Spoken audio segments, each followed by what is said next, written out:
start. Hey guys, I think we're live. We're live. What's up? What's up? Go to my channel.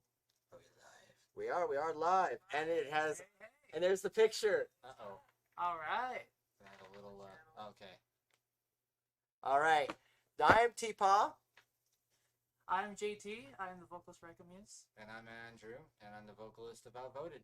And I'm TPAW. I'm the guy, of course, with the stream, and you guys all know me from Crazy Peas, as well as various other reviews that I tend to do. Got a couple more I've got to upload, but author of Crimson Nightfall and part of DayPaw's Playground. So we're here to talk about SnyderCut. We have like this entire background green screen you see here with all of us weirdos speaking really bad photoshopped of images of on like in place, like Jonah's in place of Flash, Andrew's got Batman, and I've got Wonder Woman. So we've got all different views on this thing. So it was actually JT's idea to do this whole thing because I was just gonna slap a background up there and have us all talking shit, and he's like, "What if we just like put really bad photoshopped images on the fucking thing?" So decided to do that. But how are we doing tonight, guys? Good. I think we've mentally scarred our audience, so I feel accomplished. Yeah. All right, so how we're gonna kind of do this is we're gonna talk about various things that we liked about the movie. Yeah, of course, there might be things that we would do different. Maybe the things that are quote unquote bad or whatever. But at the same time, like I would say, as far as this movie goes overall, I really fucking enjoyed it. I walked into it not watching any of the previous movies beforehand. Like I've seen them, of course. I've saw them in theater.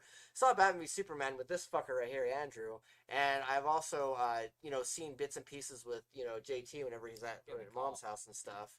But overall, I've kind of walked into this thing blind, half blind at least, because I remember Justice League, the original, in the theater with again Andrew here. But at the same time, like, I didn't have any of that in my head when I was watching this. I walked into a blind. What would you guys say? I would say that, I mean, I was really looking forward to it. Yeah. I like the Marvel. I like Marvel. Mm-hmm. But I've always liked the DC comics a little bit better. Yeah. So I was really looking forward to this and seeing what Zack Snyder originally what he had envisioned.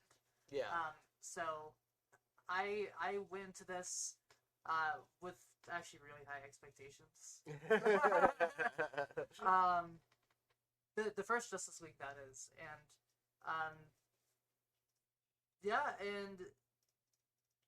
it's interesting to kind of see the two side by side. I watched the first Justice League, or the original Justice League. Yeah, the Justice League. Yeah. Yeah.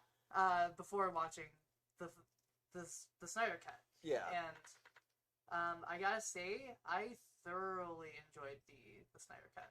Yeah. Thoroughly enjoyed it. What would you say, Andrew?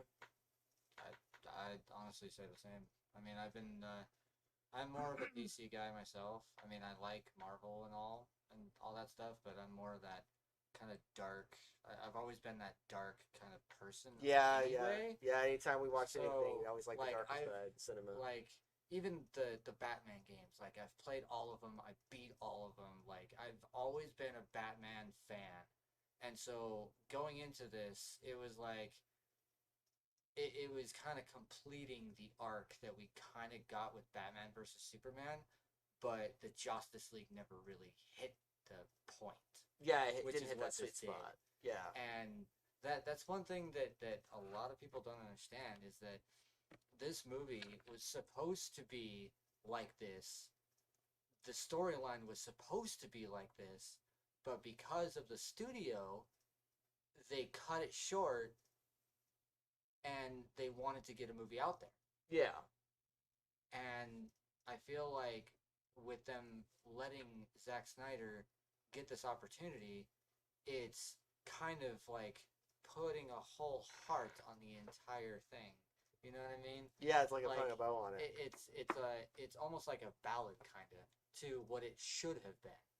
Yeah, and that's where I wanted to kind of hit on this thing is like not lifting one up over the other, and not lifting up Justice League over Justice League, because that's what we're going to call Justice League, I guess. Trust me, is we're going to be hitting a few points in which I was like, I kind of liked this better from the Justice League. Yeah. But there's a lot of stuff that I liked from the Zack Snyder cut. Yeah, and so not to lift one up over the other, there are parts of Justice League that I did like, you know, bit moments. Right. But at the same time, like, when I saw Zack Snyder's version of his own movie, you know, the original Snyder cut, like his own vision and everything, I absolutely preferred this one. Like, I got halfway through this movie and I was like, oh my god, like it feels like the studio really just wanted to make an Avengers light, you know, movie, because they have big bad guy, they have a bunch of minions, and then you have team of heroes come together. They have an argument, and literally smack dab in the middle of the movie, they use this because in Avengers it was the hammer, and with this it was the whip. And they used the lasso of truth to sort of string them all together. So it's kind of like Joss was essentially using all the same beats for Justice League and kind of shortchanged what could have been a fantastic, amazing movie.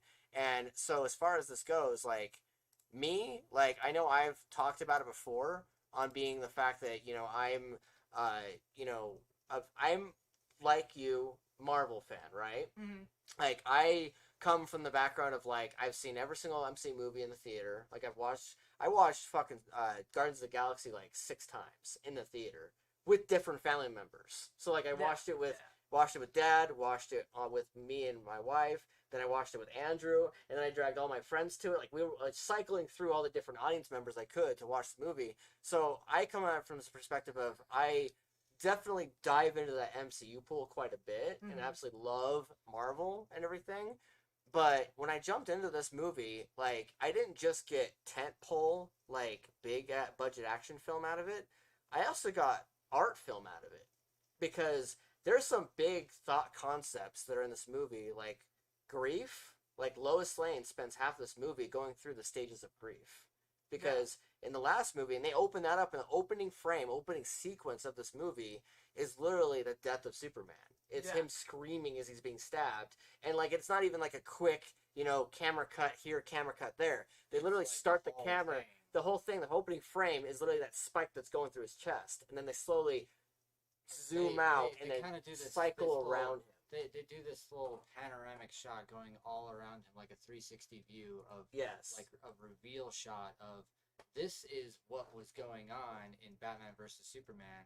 That we didn't see. This is something that, you know, you guys missed. It's kind of like a comic book image. Right. Like, it was kind of like a comic book panel, like a splash panel. And it was like the Death of Superman splash panel, where they had, like, when they zoomed out and everything, it's all in slow motion, you know, because Zack Snyder obviously loves slow motion. But it was in slow motion, and you see, like, this, like, imagery of him being stabbed in the chest and him screaming, and then, like, his scream reverberates and echoes throughout the entire area, whether it was the Atlanteans, whether it's the Amazonians, whether it was anybody throughout the world. We're seeing, like, this scream be heard by multiple different parties, and it's cutting between each one of the parties as he's screaming his death scream. You guys remember that part? Oh, yeah. Yeah. That was literally one of the first things that you see. And, like, so what happened was his scream, the Kryptonian scream. Yeah, it was like a Kryptonian scream of death. The boxes. It evokes the boxes. Yeah, it was funny as there was a podcast I was watching recently, Fathom and Beyond, where Kevin and Mark were joking about it, calling it the orgasm scream. That his orgasmic scream woke up the mother boxes. And, like, so, like, I was sitting there and I was watching that part at the beginning, and, like, the beautiful thing about this movie is that there are some parts that feel very action-oriented, right? They feel very much like you would expect from an action superhero movie.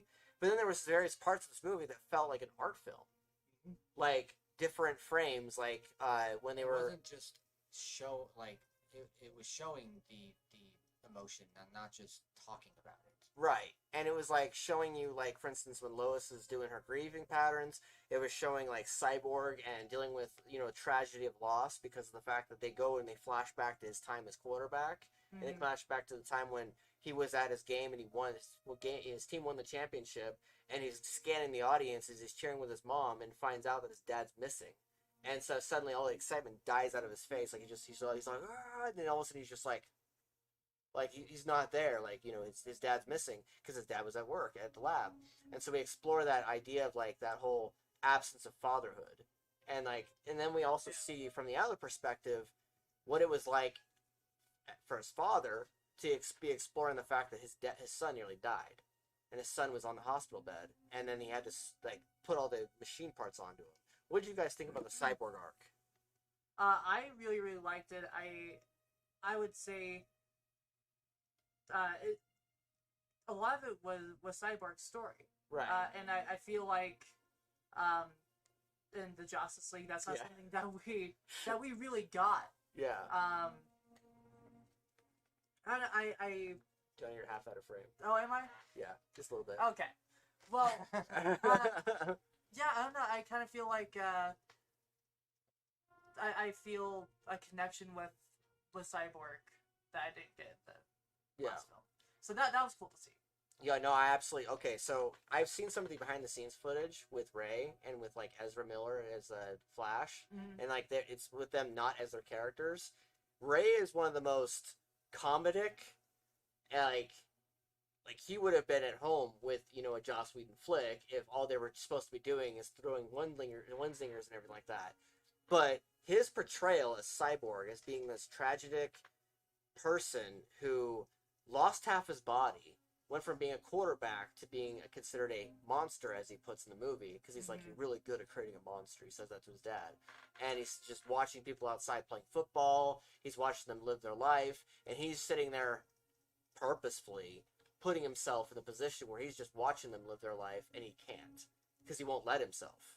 And he's stuck in the idea of like, while his dad's while he's grieving his mother's loss, but he's also grieving his own loss. Like he's grieving the fact that he lost half his body, so he lost his identity, and so he has to find that in this movie. He has to re-find that pathos that he feels like he lost when he became part machine.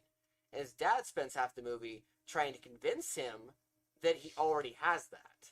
God damn it, he was baptized into machinery. Yeah, so it's like he spends half the movie like, his dad is like trying to convince him you're capable of all these great things, and to the point where he's listening to the tape and he's like, so this is what I'm going to say as your dad, and then he crushes the tape.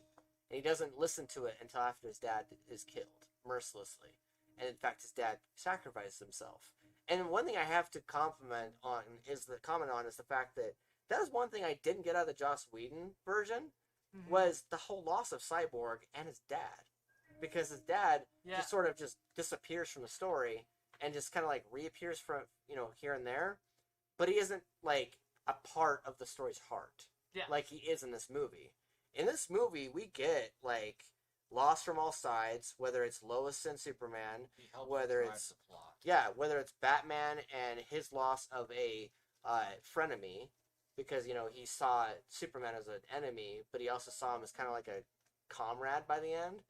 And then we're seeing by the end of Batman v Superman, and then we're seeing Wonder Woman and the fact that she could easily be losing all of her sisters, because she gets haunted by that, by Steppenwolf with that fight. Yeah. And like every single one of these characters are dealing with loss in some way. Flash is, dealing with the fact that, he's funny and he's throwing all these zingers, but you could tell that he's being haunted by the fact that he's almost at the point where he's grieving the lack of his father's own presence, because he goes and visits him in the jail quite frequently in the prison. What did you think of the Flash story arc, by the way? Because you're a big Flash guy. Like I know. I sat there and I talked to you endlessly, and you were talking to us forever about the Flash TV show. So him and I were actually talking about this earlier today while I was door dashing, and I have to agree with Jonah. Okay. I'm stuck on the Flash from the CW.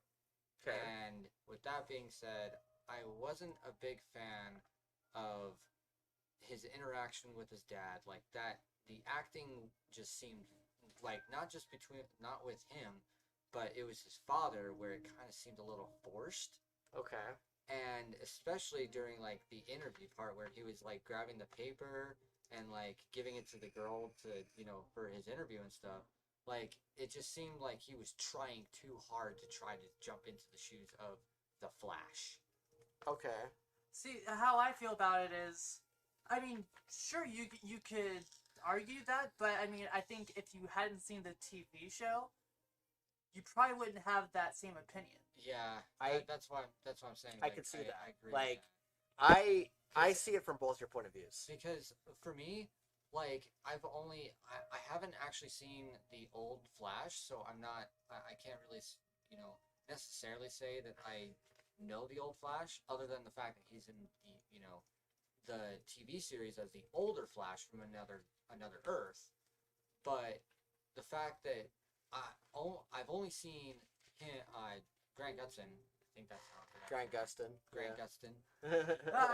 Gustin. Gutson. Again, but I've only seen him as like the Flash, and I'm so used to him being the Flash that like seeing Ezra Miller as the Flash, it's like I enjoyed him in the Justice League, but in this one, that also brings me to another point. Yeah. They took away some of his lines because when they were going against Steppenwolf under Gotham Harbor, at the very end of that scene in the Justice League, he goes, "Did he just bail?"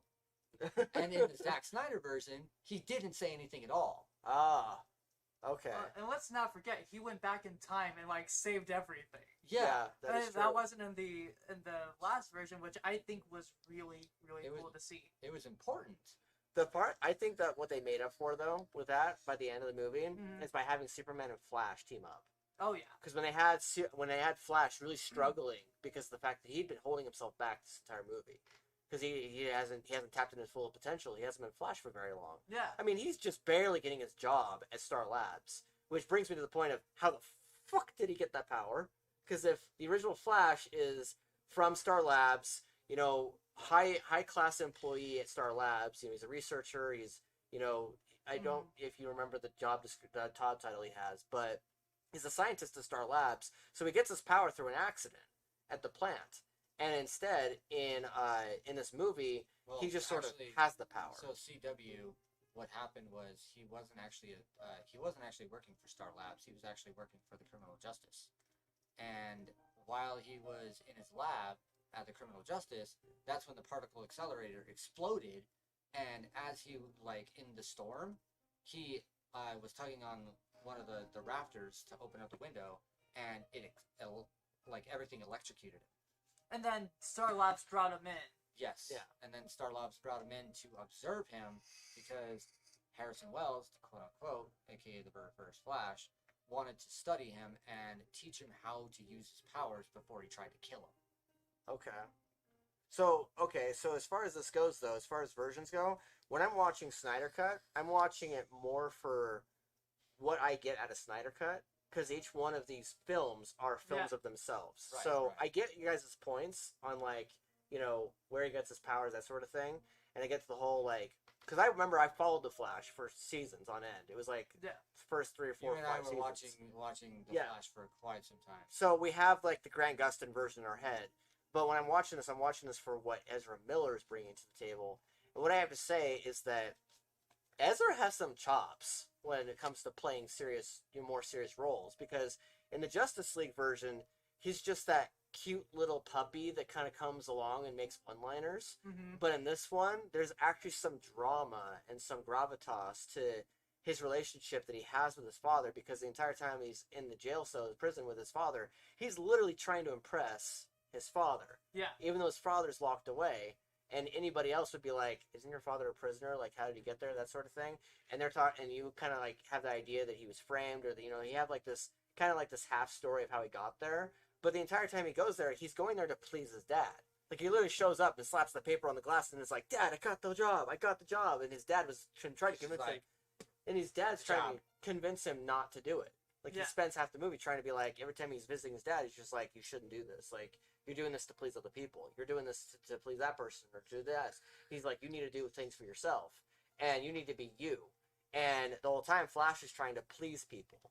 And so his dad's trying to get him to be more than that. And so when he gets the Star Labs job, he's actually happy for him and he's cheering him on, but it's more you could tell that the motivation shifted. So it's his dad knows him, even though he's in prison.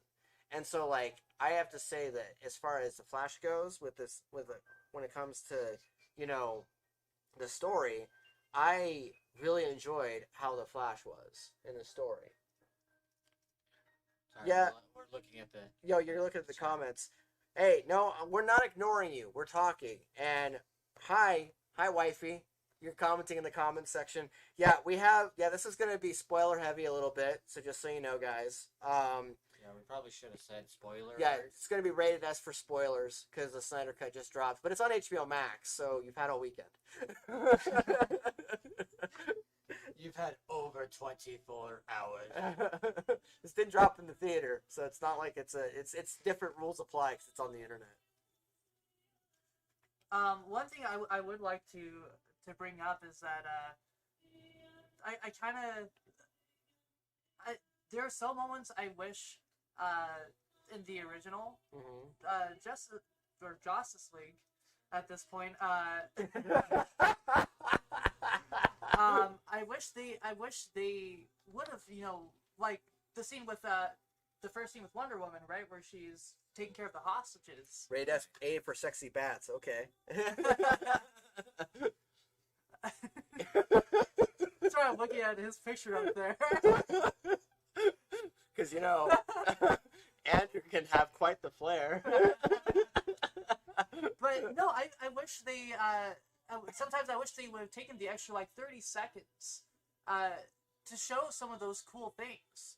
Like that Wonder Woman scene. Had they spent 30 more seconds on that, I think that would have made Let's talk about that. The beginning. Yeah. The very beginning. Where they're doing that was the Mafia movie, essentially. Yeah. Where they show up at the museum and they're trying to bomb.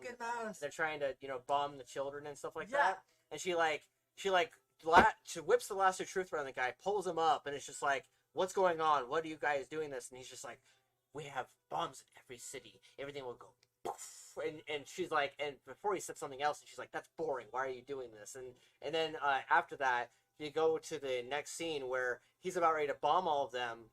She stops the bomb. He's about ready to gun them all down. She has that really cool like thing with her hands where she does that little like that Amazon thing. And then after that, there's this girl who gets up and she's like, "Can I be like you someday?" And she's like, "You can be whatever you want to be." And I'm like, watch this, and I'm like, how did this get cut? Exactly. How the fuck did you remove this, Joss? Like, what the fuck rolled up your ass and removed this fucking scene? Exactly. Again, it's just things like that that kind of stood out to me as why was this removed? Yes, his hair is green now. Yeah, well, it's faded to green. I don't like it. I have to redo it. He turned Joker for a second. It's Joker Thibodeau. That's what the JT stands for. It's Joker Thibodeau.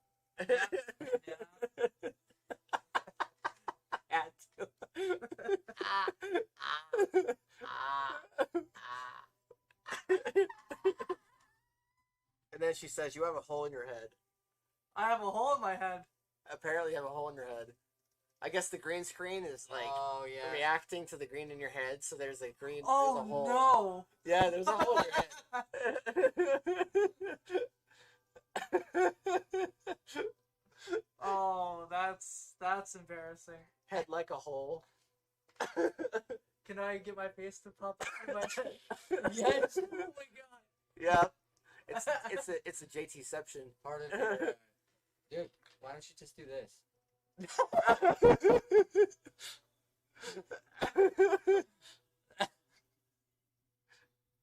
JT with a JT through a JT on a JT. Are you trying to get your eye on your head? She says, "Laugh my fucking ass off. Head empty, no thoughts." See, but this is my thinking cap. See, now I have more of a brain. We're good. Boy, I had a brain. Yeah, so as far as that goes, like, yeah, you have that scene, that part of that scene that's missing from the original Justice League, and I can't believe they didn't include that. Yeah. Yeah. Yeah. They just like ended off with a Yeah, it's like he cut different points that, you know what I felt like that was in this movie when I was watching it? I felt like it was two directors that were at war for a certain vision, because Joss has like that control freak mentality Mhm. when he's making movies. You can tell, He also and all the directed- recent reports on who also- Joss is. He also directed both of the Avengers movies. Yeah, but So- they're essentially replications of each other. But we're not going to talk about that. But like he has like a certain thing that he likes to do with movies when he gets attached to them because he likes to leave his thumbprint. But I still cannot believe he cut that out of the movie. Like that had Yeah. to be like a Joss-ism that kicked in, where he was so like That's against not part the of the Snyder- plot line. We should just cut it. so against the Snyder thing that he had to change it to be more Joss. But yet for some reason, the whole idea of a girl being inspired by another woman and then wanting to be, whoever they wanted to be, I guess that kind of gives gravitas and levity in the fact that if Joss did that, then Snyder wouldn't have done that. So maybe that there is a pro there. There's a positive there. Because we do get to have that amazing part of the scene in the movie. Right. Mhm. Oh, she says it's because he sucks at women writing. Or writing women. However you want to take that. But yeah, so as far as this goes, like, what are some other parts of the movie you guys liked? So one of the key parts that I actually wanted to kind of bring up is they actually kind of cut one of the scenes that Batman was in, and it's kind of it's a key thing in the movie as far as the Parademons go, because in the Justice League, the Parademons smelled fear. Okay. But in the Snyder Cut, they didn't smell fear. They smelled the mother boxes. Like, they smelled the scent of the mother boxes. That was a big difference. That is a big difference. They didn't even mention that in this version. And That I remember. they did, actually, a few times. They were, that's why Steppenwolf, like, oh, they smelled you've got the scent of the mother box on No. you. No, I'm meaning that they didn't bring up the fact if they smell fear or not. Oh, And Batman did. Parademons, oh, okay. But Batman did in the thing. Yeah. He's like, he basically he was saying they smell fear yeah, okay. in that scene where he was beating that guy up. I liked how they went into how parademons are created, by the way. Yeah. How they're essentially people that have been completely corrupted and taken over. Mhm. And like basically reanimated corpses. He brought in fucking zombies into this fucking movie. He turned much. parademons into zombies, bro. And I liked how when Wonder Woman got the little arrow thing, she actually went down underneath of like the caves and stuff and saw like the original story behind that arrow Yeah. and saw what kind of invasion was coming, and that's kind of where she got the story of the Parademons with Darkseid.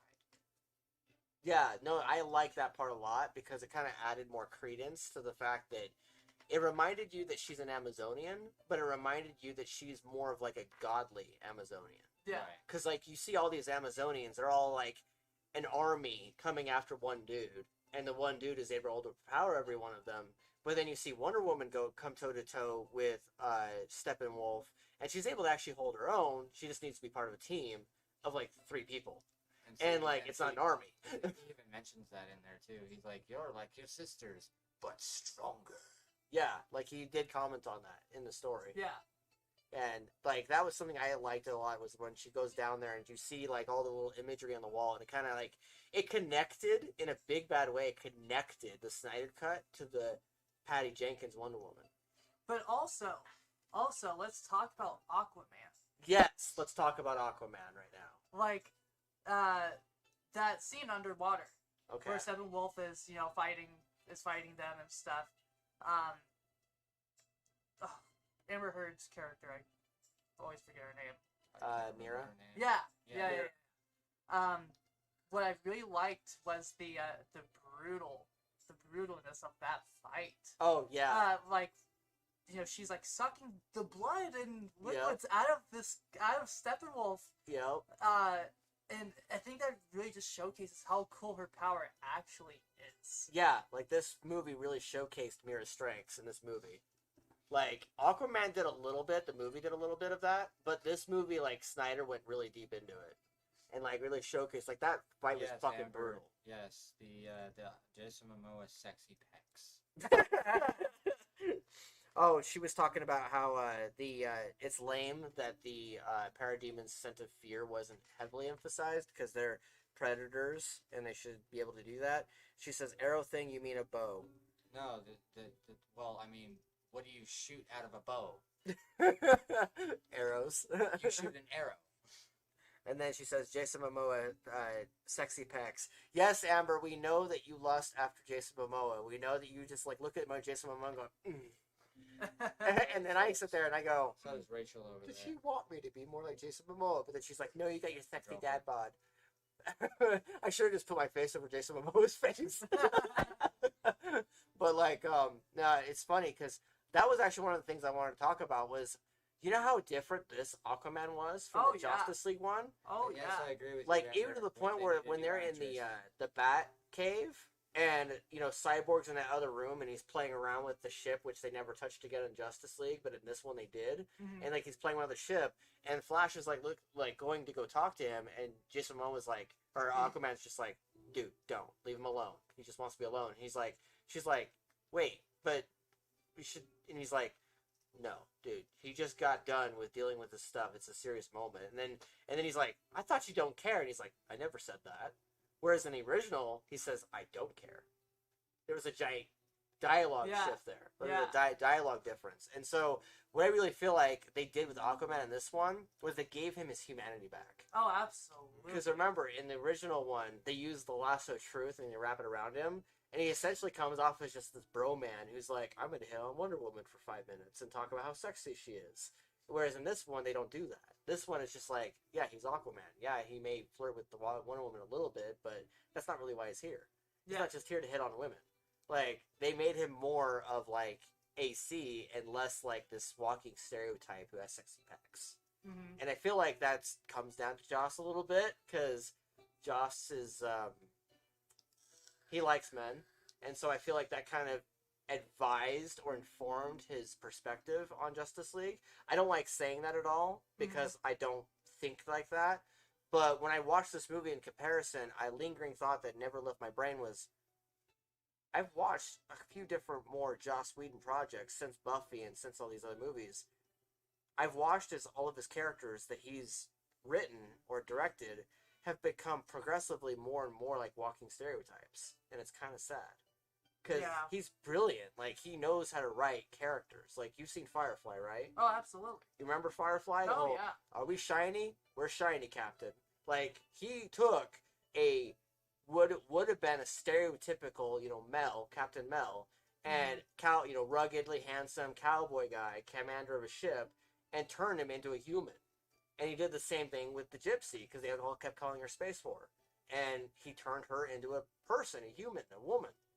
And in this movie, it was like, there was a giant stark difference between how even Flash was in the original, because Flash was kind of like that kid puppy boy who was like, never had a character, and he just said one-liners. And then you had the angry Batman who was like, I'm rich, and that sort of thing. And then you had Wonder Woman, which... yeah, she was super powerful as Wonder Woman, but you got more of humanity from Wonder Woman the movie than you ever did from Justice League or from Batman v Superman. Yeah. She was kind of like an add-on, which kind of also gives the fact that Zack Snyder's grown as a writer.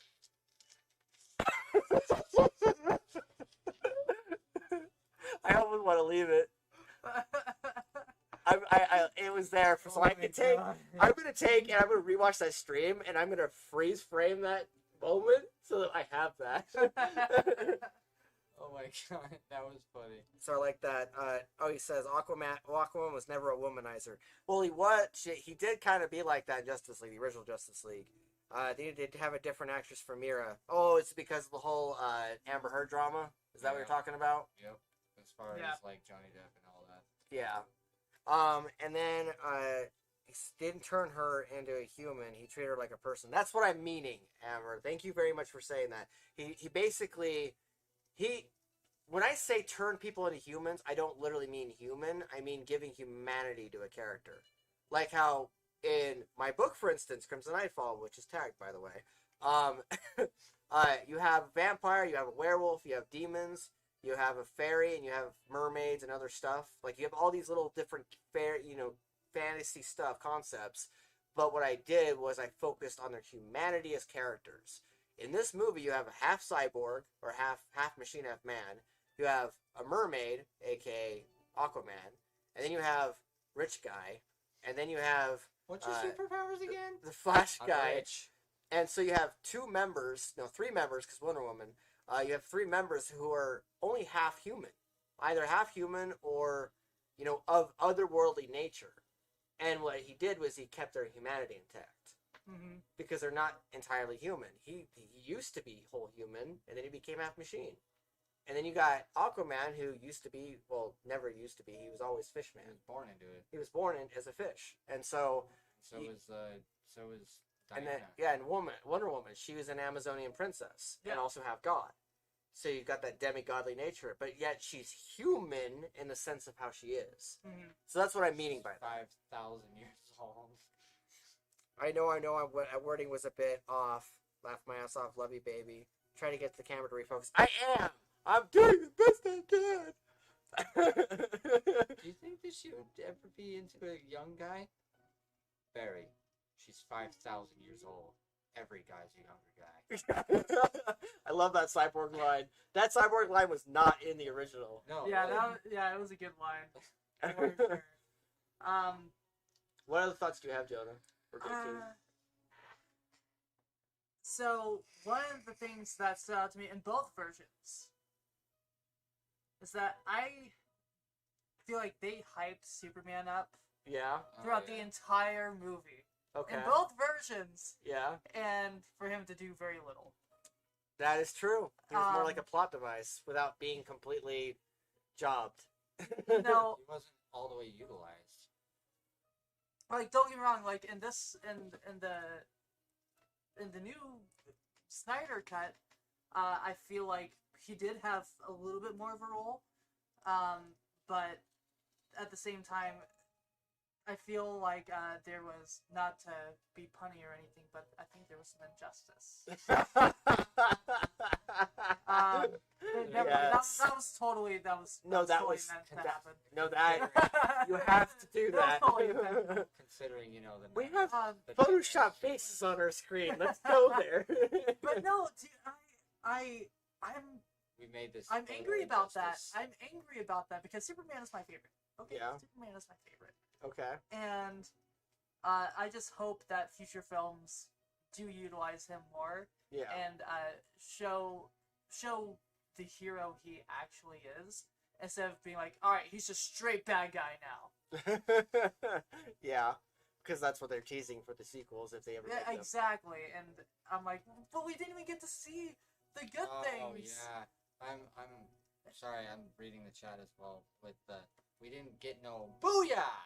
Yeah, That that is is that is one thing that this cut did not have was the fact that they didn't have a booyah.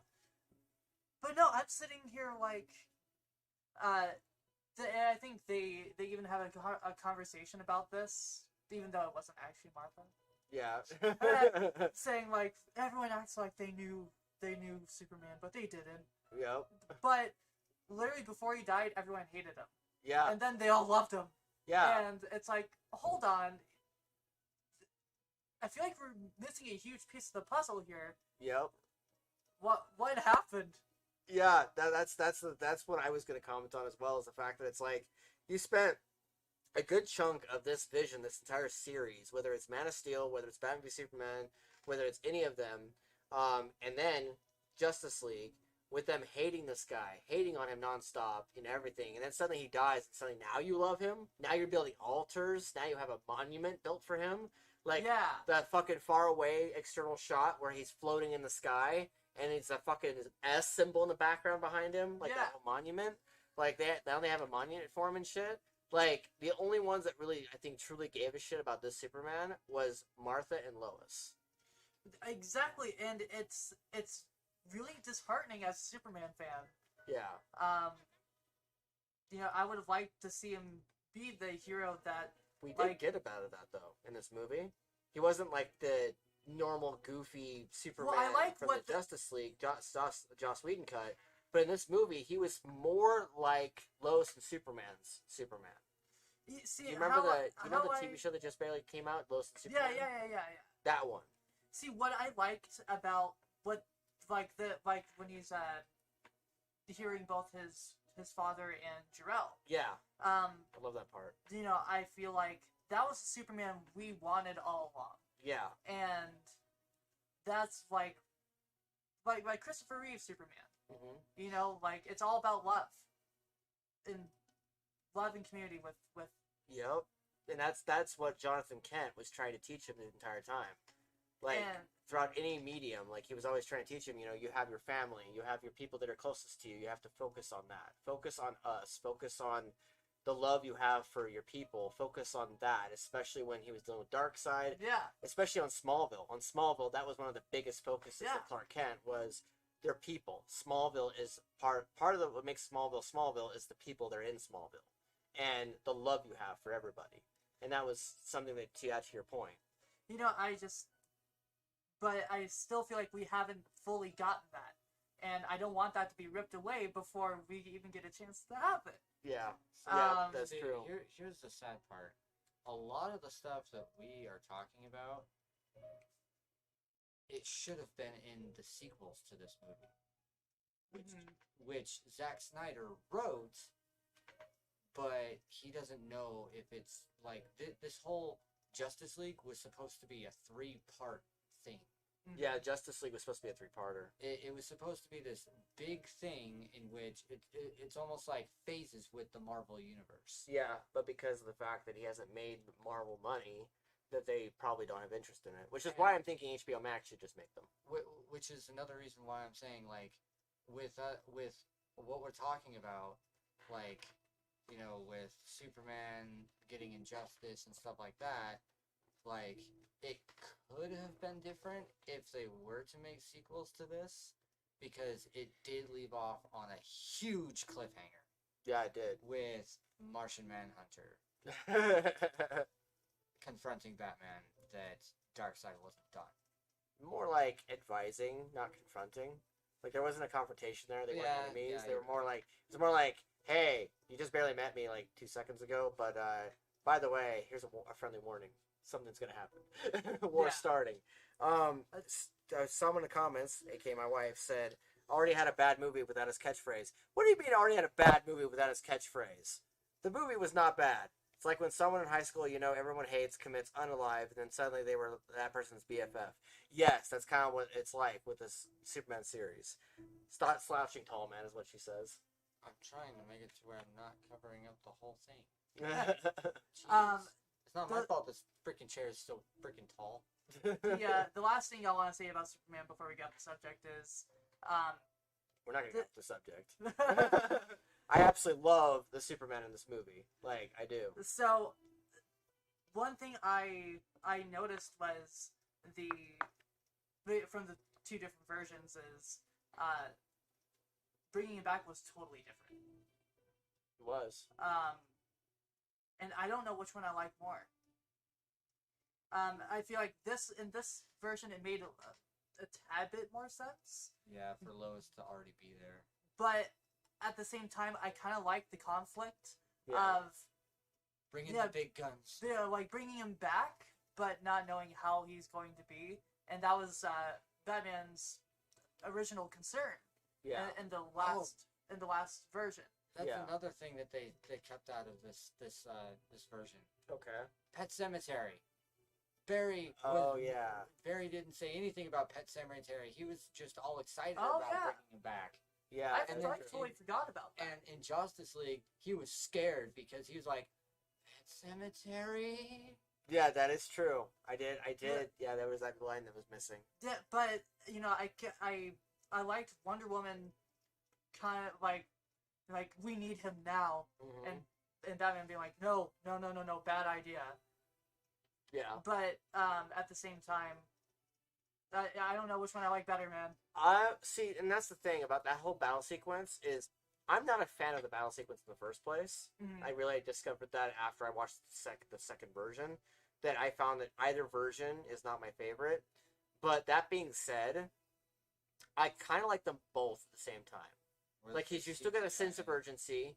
You still get, Lois showing up in the scene to stop him. Yeah. You don't get that epic line that Superman says when he lifts him up in the sky and he lifts him up like this, and you really get this oh shit moment of like he could just drop him, and like drop him dead, and so he's holding him up and he's like, you won't let me live, you won't let me die, and you don't get that scene, they don't get that line, but at the same time you get like this more extended version of like, this is the public relearning about what it's like to have Superman become a menace. Yeah. And so you get that whole conflict, so it's a bit more realistic. But that's why I'm saying I like both at the same time. They're both tied. But I see what you're talking about. Like, I like both versions. Even though I don't like the scene-ish. Yeah, exactly. Like, I don't like the fact that they're like, oh, let's bring him back, but yet somehow the only thing he remembers is Lois. And some of the only thing he remembers is, so he doesn't remember that Wonder Woman and him were buddies. Well, and I feel like the biggest reason they did that was to kind of throw the audience off and say, because Batman had mentioned, Lois is the key. Yeah. So, like, maybe it was supposed to be something to kind of throw out the audience, like, oh, that's why Lois is the key. Yeah. Not for this. He thinks it's for this reason, but really it could be for this reason entirely. I just don't think it was executed as well as either side. Like either director, like it was a decent scene on both versions, but at the same time, it wasn't the best it could be on either version. That's kind of where I'm coming from. Speaking of that, did they pull off the CGI shape job? Was the CGI shape job still cringe? Love is in life and death, is what she says. I mean, I didn't see anything. I honestly forgot that they CGI'd off his mustache. Yeah. I completely forgot about that. Like, I was watching this movie, and not once did it come to my head, and it was like, that mustache still looks like shit's been CGI'd off. I don't remember They also didn't start the movie off with a video of him. Yeah, they didn't. So it was like not like apparent. The first Justice League, first Justice League, the first Justice League movie that we saw, that was directed by Joss Whedon. The first scene that you see is the kids making a blog about Superman, and in that you can obviously tell that the CGI was like really bad.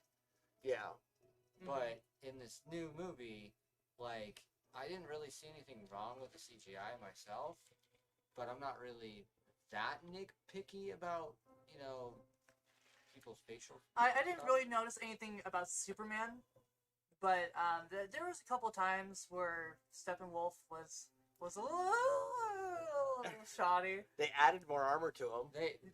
I actually really liked his armor. Like, it was especially the part where the Amazonians shot all those arrows at him, and all he does is just so, and then like all the arrows just fall off of him. He's just like kind of like grunts, goes, and then like they just collapse, and you really see like that whole Snyder touch of like, I'm gonna armor everybody I'm talking about.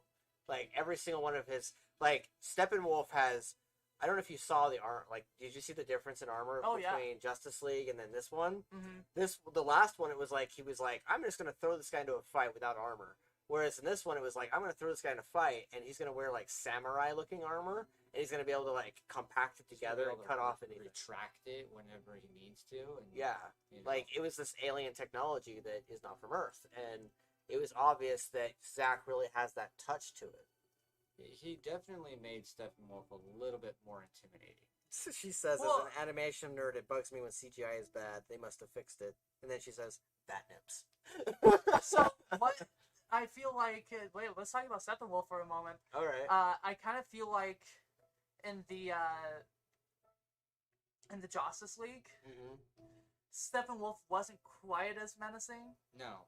I feel like it was kind of like, I will do anything for you, Master. Yeah.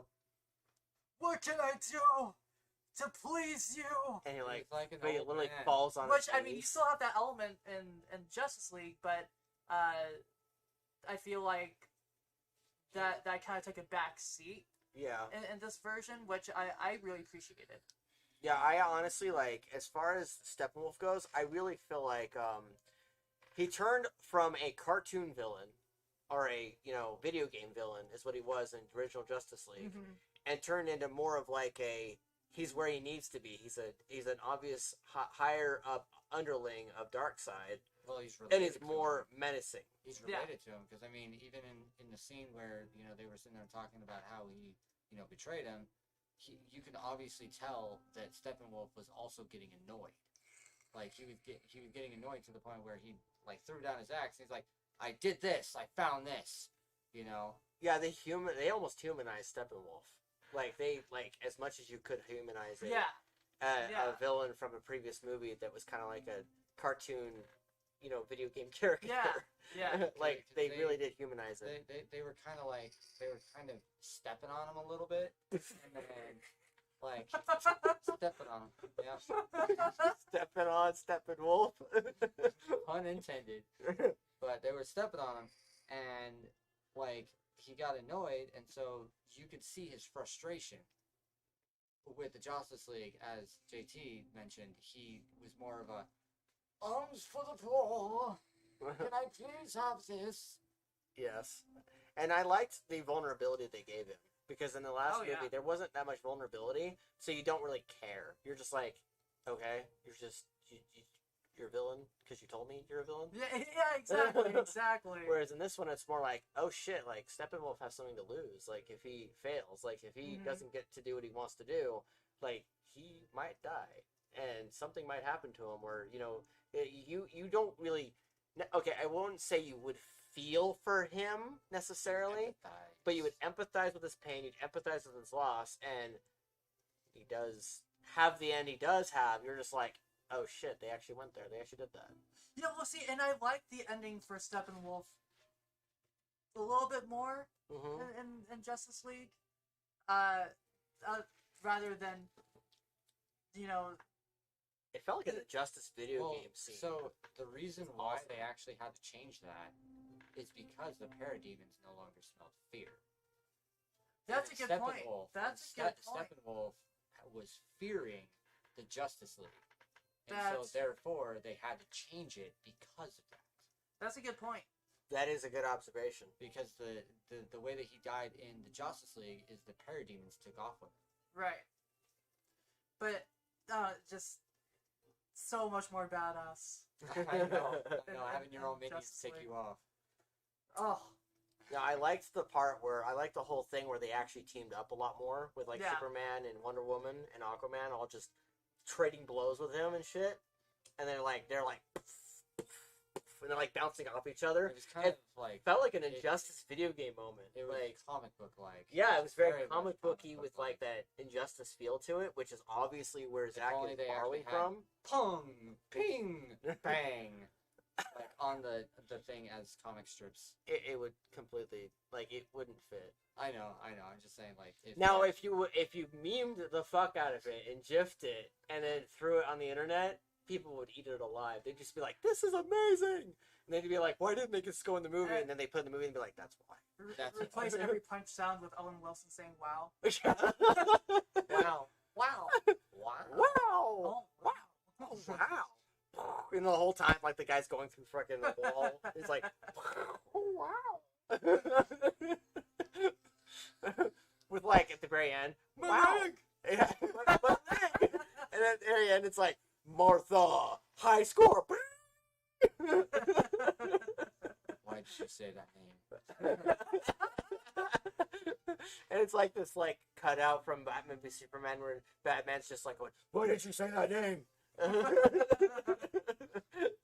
Yes, you guys will never live that down, Warner Brothers. If you guys are seeing this review at all, you will never live down. Why did you say that name, Martha? I'm gonna make a beat, and I'm gonna put, why did you say that name?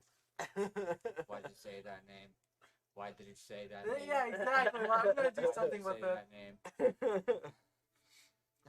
Alright, she says, what is this, Adam West Batman? Yes.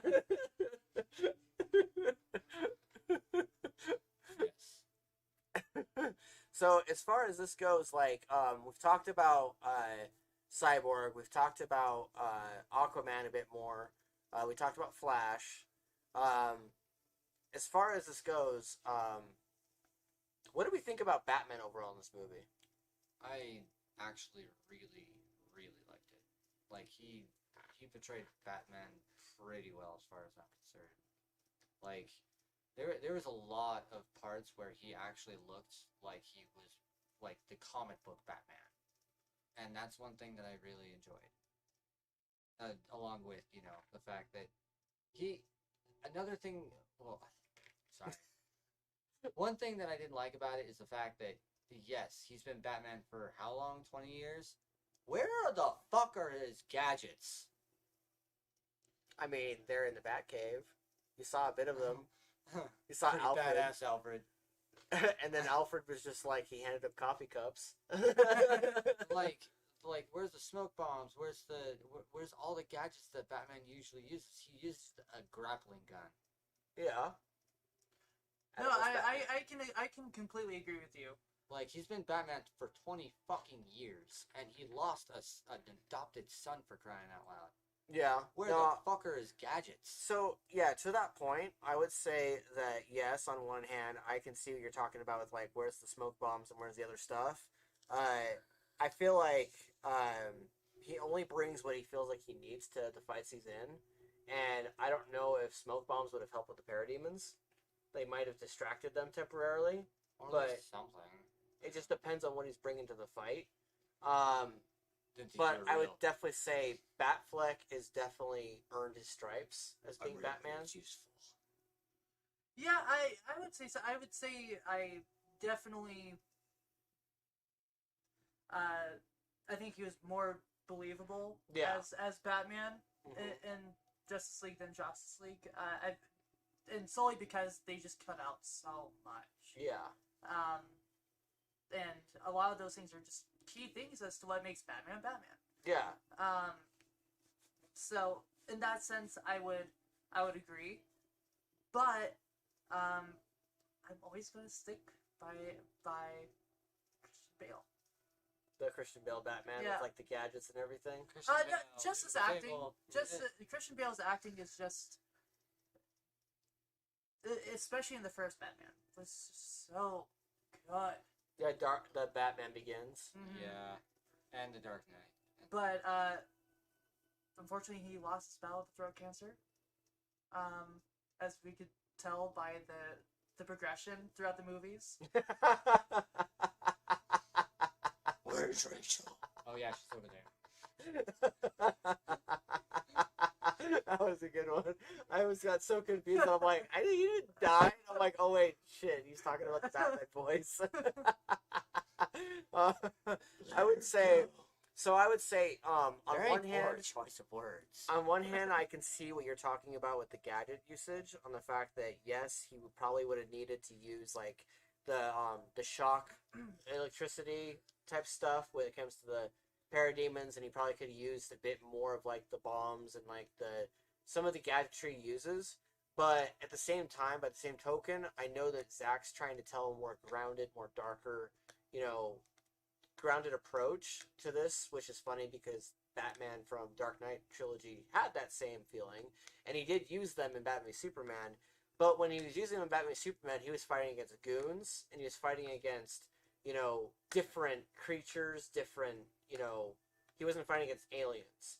So I'm not sure that he would have known which weapons, unless the writer just Which movie are you talking about? We're talking about Justice League here. Because technically, the Parademons are aliens.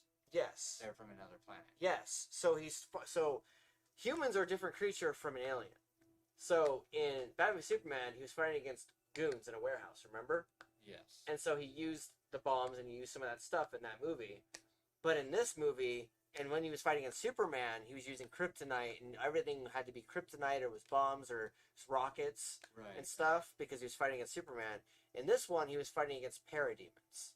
So it was a different choice of weaponry, is my guess. That's my only defense to that. I think they probably could have utilized gadgets more, I'm sure.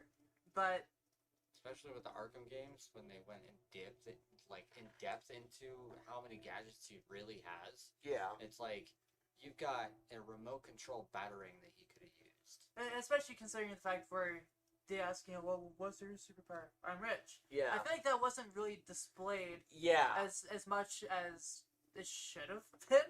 Yeah, like I feel like you guys are both right on that aspect, on the fact that that was something I was thinking about hindsight when I was watching the movie. Like, I got halfway to the movie. No, I got 2/3 of the way to the movie. I got to like the third hour because I like try to give things the benefit of the doubt by getting like 3/4 through before peanut gallery kicks in. And I'm just like, you told me you're rich.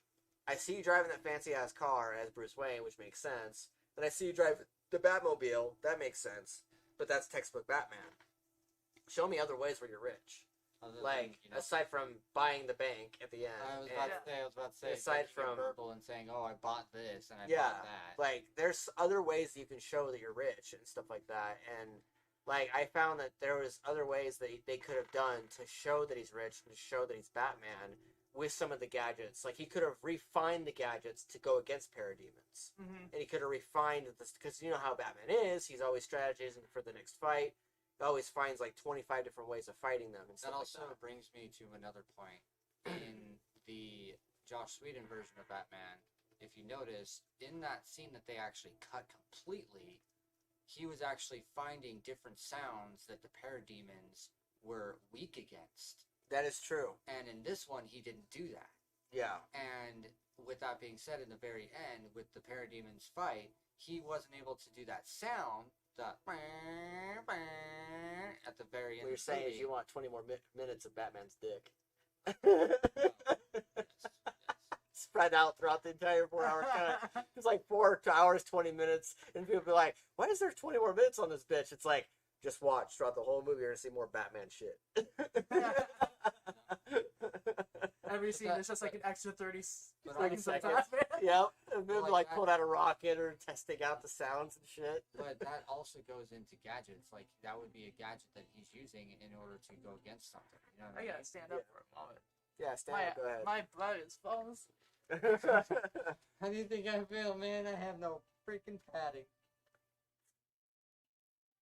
I can guarantee you your padding's better than mine. Oh, I doubt it. Oh, yeah, We're gonna take a small little 2-minute interlude, guys. Oh.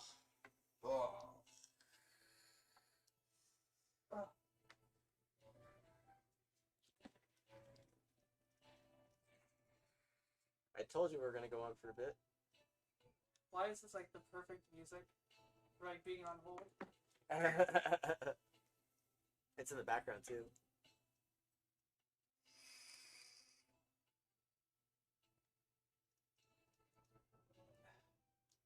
Thank you for holding.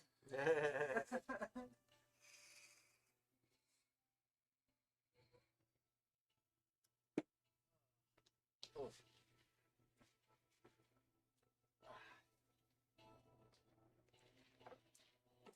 Wish I had already had the slide for the interlude. I would just be able to press a button and be like, activate. How long have we been on for? An hour. 2. You see that? So I thought we had actually been on for shit. longer. Wow. Nope. Wow. Type fast too slow for you, or type fast too fast? Neither. Just I don't know. I thought we were on for longer. We've sort of zipped through a bunch of That smells topics. good. Can I try that? Yeah, go ahead. Shit, what else do we have to talk Quite a few other things. about? I want to go back to Superman. I already told you I We was haven't gonna even talk about. touched on Joker yet. Yeah, we're gonna touch on that. That's what I'm saying. Is we have quite a bit of fucking more shit to talk about. Yeah.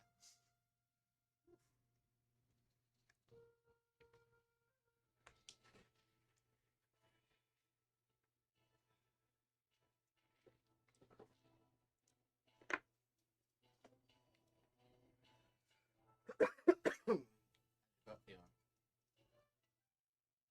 Ooh. I'm actually about ready to grab a pillow or something, because this thing is actually kind of hurting my ass.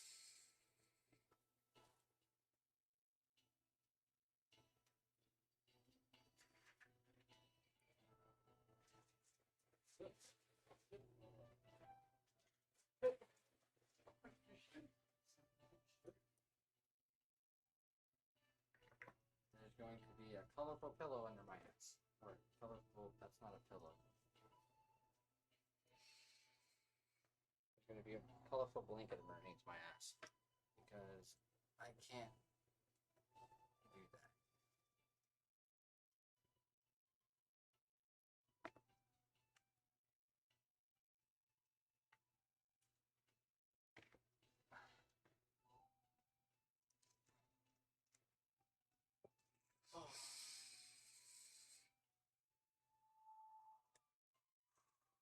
Okay.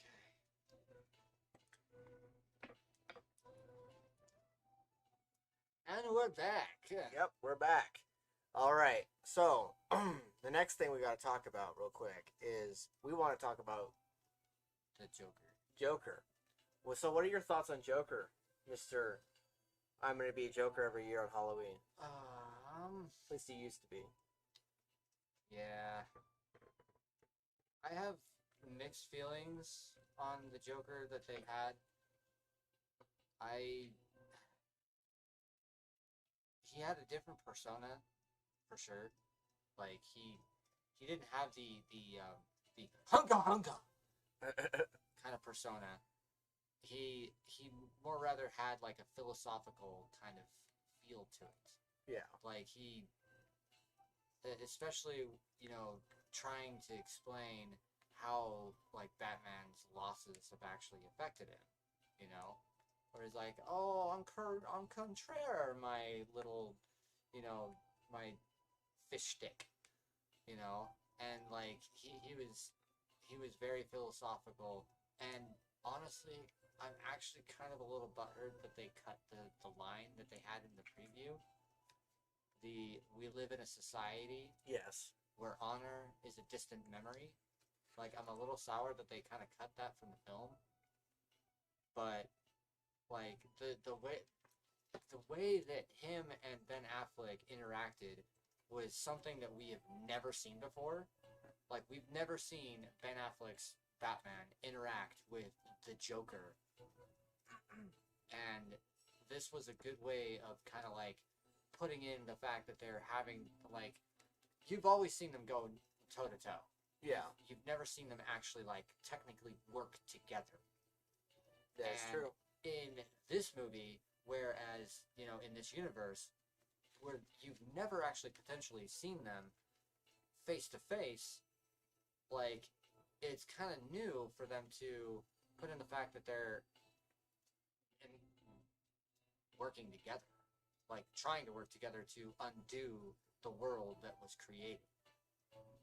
And with that being said, like, I like it, but I also don't like it. Do you feel like it was tacked on a little bit?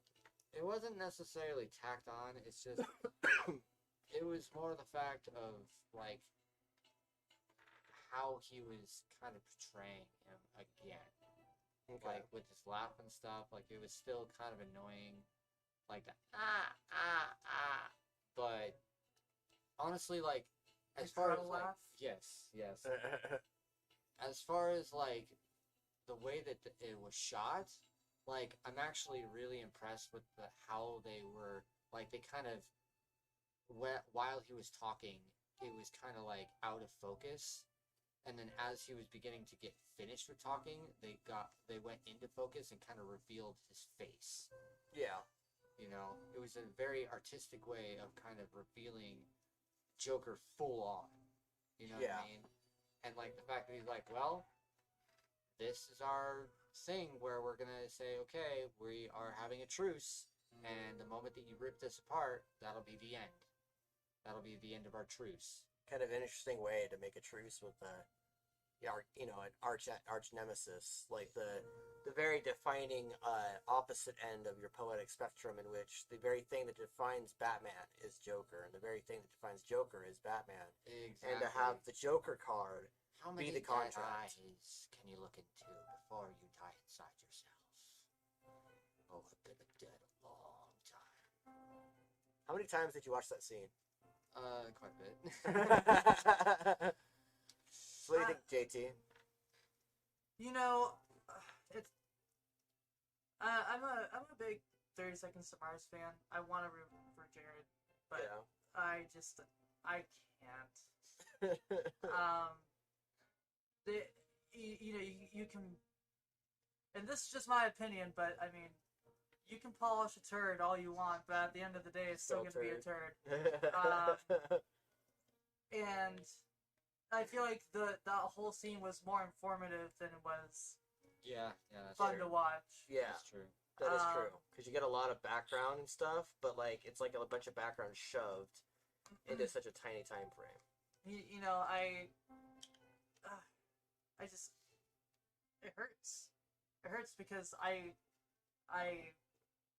remember Jared coming out with like a statement saying like, well, and this is like Suicide Squad. Yeah. But I mean, He he said, you know, well, they cut a bunch of stuff out, and I feel like that would have changed things. Yeah. But after seeing this, I don't think it would have. I think it would. I think his portrayal of Joker would still be the same. I agree. And see, the funny thing is that I actually kind of saw some of the scenes that were cut from Suicide Squad, and going back to the whole Suicide Squad thing,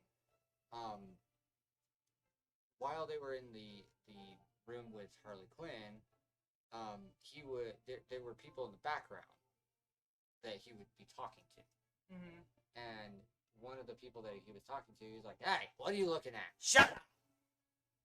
See, I think that would have been a cool concept to have that kind of for the Joker to have that kind of conflict going on. Right. But again, it's like it's almost as if you had Jim Carrey in a Mission Impossible movie. It just wouldn't mix well. And I feel like that's what's happening here with Jared Leto's Joker. So as far as I feel like when you said informative more than entertaining, you know what I was looking forward to with this Jared Leto Joker? Because you said it's like a polishing a turd, but it's still a turd. Yeah. How I feel about the scene, and I watched the scene, and when it came on, I was like, oh, okay, so this is the part, because we went the entire movie without any Joker, and the entire time throughout the movie, I was like waiting for it. I was like, okay, is this where he shows up? Is this where we go to it? They waited till the entire fucking movie was practically over, until he got to the epilogue, to finally show some Joker action. And at that point, I was like, so this is a future that isn't happening, but is happening, kind of, but it's in his head. And so I was like going, okay, so I like the fact that he doesn't have that overly exaggerated Jim Carrey impression going on, where he's like trying to mix Heath Ledger with Jim Carrey, where he's all like, I'm the Joker. Like, you know how he talks and stuff? I actually have a theory on that. Okay.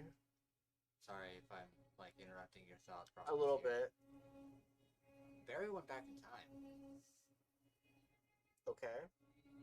This could be part of Flashpoint. That's the alternate timeline. That is true. It could be part of Flashpoint. So, back to what I was... So, as far as the interpretation goes, as far as the acting process goes, I liked this version of Joker more. Like, I liked, the whole dialed back, less exaggerated, more poetic, because he, says a bunch of poetic lines, and he kind of, still sounds like Riddler while he's still Joker. Doesn't have that nihilistic sarcasm that Heath Ledger did, but still has his own shtick going on. And I liked what they did with it, but I still feel like it's tacked on a little bit at the end, because I'm like, this doesn't, if you remove the scene entirely, all it is doing is just justifying or validating, Jared Leto's Joker, and all it is just being like, this is for all you fuckers that naysayed against Joker this entire time. And so I feel like that's their way of trying to validate themselves for why Joker's even in there. But I liked what he was in that scene, but at the same time, what you're saying is it's still a turd. I want them, if they're going to really do that, if they're going to try and negate or reverse or go back and retread and just kind of redo, reboot Joker essentially, take that version of Joker, revamp it a little bit more, and give us that in the next flick if they're going to do that again. Yeah, I hope that Jared Leto can kind of redeem himself again.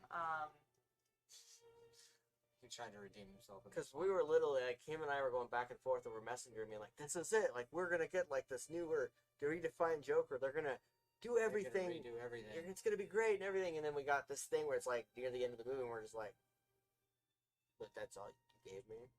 Okay. You gave me, like, literally 5 minutes. And it's like, Joker. part of what made Dark Knight, 4 hours. part of what made Dark Knight so impactful as a movie with the Joker was not only was he great as Joker, but the story, the DNA, the very DNA of that movie is embedded with Joker's language. Like, how he thinks, how he talks, how he acts. You remove Joker out of Dark Knight, it's no longer Dark Knight. Yeah. Because it's about corrupting the White Knight and turning him into the Dark Knight. It's about the public no longer seeing Batman as this messiah character, As his hero. as his hero, and it's about flipping Harvey Dent into turning into the Dark Knight, the corrupted He knight. took Gotham's White Knight and brought him down to our level. It wasn't hard. All it took was a little push. Yeah, and so you have that DNA in there in that movie, and that's what part of what makes him so iconic and what everyone's like, Joker. In this movie, in Justice League, we get a different version of Joker, and we get like a more of a rechristened version that's more tolerable to watch. But as what you're saying, it's more informative than it is stage play. Because like if you put it on a stage and you had Batman talking to Joker, and this time instead of it being shot in 2 different rooms and you're trying to make it look like they're talking to each other in the same room, if you had him on the stage, you'd be spending the time going, why are you telling me about what happened to Harley Quinn? Why are you telling me about what happened to this guy? Why are you telling me that, you know, you sent a boy wonder to do a man's job? Why don't we actually have a conflict here? Like, this is all just recycling old conflict. Like, you're just hinting at past tragedies rather than talking about the fact that Superman's about to just destroy everybody. Yeah. Like, he shows up right at the end and just like in his red eyes, and he's just like, "Rrr." He's about ready to kill everybody right there in the scene. And then you go end scene. Like, it just ends. And you're just like, wait a minute, why are you talking about past conflicts when right now your entire world's just burning? And so I wanted more of like, instead of them telling me about what happened before, this is part of where I talk about how flashbacks are important, but they can also be invasive. I wanted them to tell me more of like, how the fuck did we get to the point where Joker and Batman are even talking about an alliance in the first place? And how the fuck did Joker end up wearing a cop outfit and sitting on a fucking, what looks like a cop car, and he's got his hair all down and everything, it's not shortcut like he always is, and there's not even a damaged tattoo on his forehead. Like, he's got long hair, damaged tattoos missing, and he's wearing a cop outfit. And how the fuck did we get to the point where he's sitting on a cop car, and he's like, and then he says a bunch of poetry lines, and you're just like, how did we get to this point? So, with the damaged tattoo not being on his forehead,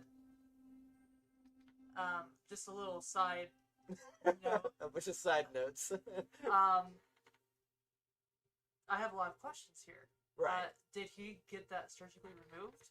Did he think that this was like the proper time? Like, yeah, you know what? I'm not going out in the end of the world looking like this. I'm just gonna cover this. This isn't how I'm going out. So Yeah. I was He doesn't have actually the grills either in his teeth. did a lot of research on what Zack Snyder's vision for Joker was in this, Yeah. and he was like, his costume was more of like a messiah kind of thing, because the Joker isn't just the Joker. It's technically considered a movement, as far as, you know, Gotham is concerned. And with the bulletproof vest, I don't know if you guys noticed, but he had a whole bunch of like badges on it. Those are the badges of cops that he's killed. I didn't notice that at all. I was too no, busy wondering about all these things. no. That's No the thing, idea. like, I was just being told about past tragedies and going, why the fuck is he here? they basically, Zack Snyder, what he was doing was he was putting this version of Joker in it without putting any kind of backstory behind it. And I think that was probably Which he's famous for doing. Yeah, exactly. And that honestly, like, if I mean, the movie is fucking 4 hours long. If they would have probably made it like an extra like 30 minutes, they probably would have been able to pull off, you know, a little bit more backstory behind this Joker character. HBO Max to give just it more needs of to a, tell another movie. you know, basically, like, Yeah. I feel like they would have probably given him a little bit more justice rather than just putting him in there for like 5 minutes. And we're not wanting to give you guys this impression that we're saying anything bad about the character or bad about the fact that the movie ends horribly. It doesn't. It ends ridiculously well. Like it ends with a nightmare sequence. It gives you hints of what's to come. It's saying, "Oh, you thought it was bad now. Just wait till it gets to this point." It's hints of more to come. It's that whole thing of that Zach's mentality with his language as a storyteller of like he's always looking at beyond where he's at. He's looking at, yes, we told this story, but there's Where is this all gonna these go other from stories going on. And so what we're talking about is we're constructively analyzing how Joker was in this movie and the fact that they literally put him at the end of the movie to literally redo what they did before to the point where he's not even acting like he was before. Jared Leto is giving an entirely different interpretation of this character. within like 5 minutes. The line delivery, the language, how his body language is, the fact that he doesn't have that stupid ass smile on his face where he's like, and then goes, Harley, Harley, Harley. Like he doesn't have that same thing going. Like the stick is a little different. Like he is different overall. And so we're kind of like going into this analytical idea of like what we expected. Everything else in the movie is fucking fantastic. Now, we love how it was, kind of, even though JT just was like, can't polish your shiny turd. But that says nothing about the movie. Yeah, It's like, just, I personally am not a Jared Leto Joker fan. yeah, so there's that. And I'm not either. Like, I really am not. Like, I was waiting for them to completely change my mind on how Jared Leto Joker is. And I'm not gonna lie, I personally didn't like it that as much as I wanted to because I'm a huge Joker fan, and even I wasn't exactly a big fan. I kind of got reminded of like back to it was almost like Joker from Suicide Squad was Suicide Squad. like he was on Xanax. Like that's literally how Yeah. he was literally on Xanax. Like they're like here, let's just throw Jared Leto in there and here's some Xanax. Just don't do what you did in Suicide Squad. It's kind of what it is. That's pretty accurate. I liked the poetry spitting. I liked the lines that he had. I really loved the line delivery. Like the line delivery overall was way improved. I liked the poetry that he was saying. Like it's very resonant. Like if you're reading it on a script, like it would really hit you because you'd be like, holy shit, like fuck. And then even to the point where like when Ben Affleck retorts back at him and he's just like, I've been dead for a long time. Like the whole scene itself is great. Like it's great. It's just not to the level that we're expecting it to be. I will fucking kill you. Yeah, that was great. That was I was awesome. like, oh my god. Fucking Batman said fuck. He said fucking. But yeah, like that's one of the I guess that's our interpretation of the 5 minutes of Joker.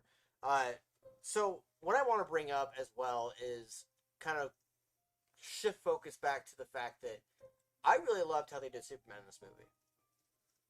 I loved how they did Superman in this movie. I fucking loved how they did Superman in this movie because in the previous movie for Justice League, the original cut of it, he's this cheesy, even to the point where they have like this camera cut of him going, I am justice, peace, and whatever he said, it was like this whole thing, and it was like this cheesy shtick. Whereas in this one, it was like, I'm here to be what everyone needs me to be, and I'm here to help save everybody, and like I'm here for everybody back for a reason, and I want to find out why.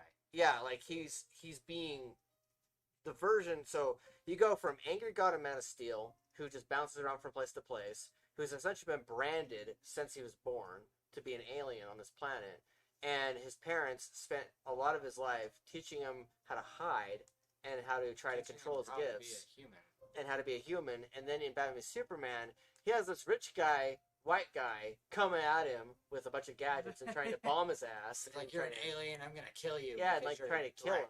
And so essentially it's this immigrant being chased down by a rich white guy, and they're basically going at each other's throats.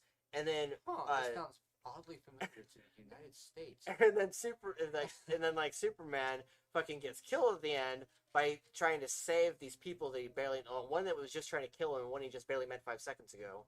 and then now he's brought back to save all these people. So it's essentially he's being told to be a hero. So in this version, he gets brought back, and he's like, well, it was brought back for a reason, so I'm trying to figure that out, and I'm, in the process, going to try and be a little less pissed off. And, you know, in this movie, you get, like, this feel of Clark Kent. You get more of that Clark Kent vibe. Because remember, as Kryptonian Kal-El, he's angry. He's an angry god. But with him being more Clark Kent-ian type thing, he starts to, you see him walk down that hallway in the ship, and he's walking past all the suits that he's ever worn in the series. And then he finally sees the one that's black, and he wears that one, and he flies off. But as he's walking past all the different suits, he's hearing both Jonathan Kent and Jor-El's voices in his head. His father figures in his head. And he's, like, starting to become that hero that they told him that he'd eventually have to be. And so we get that actual Clark Kent vibe from him.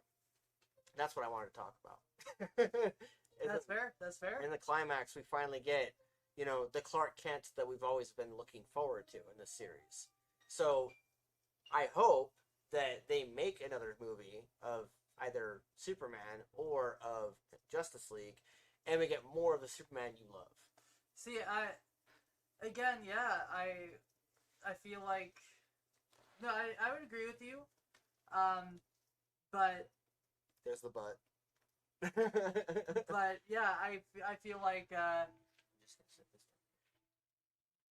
definitely feel like he was kind of underused in this movie. Bit jobbed. Yeah. Do you know what jobbing means in a story? It's where that's the character. Not what I heard, it's the character.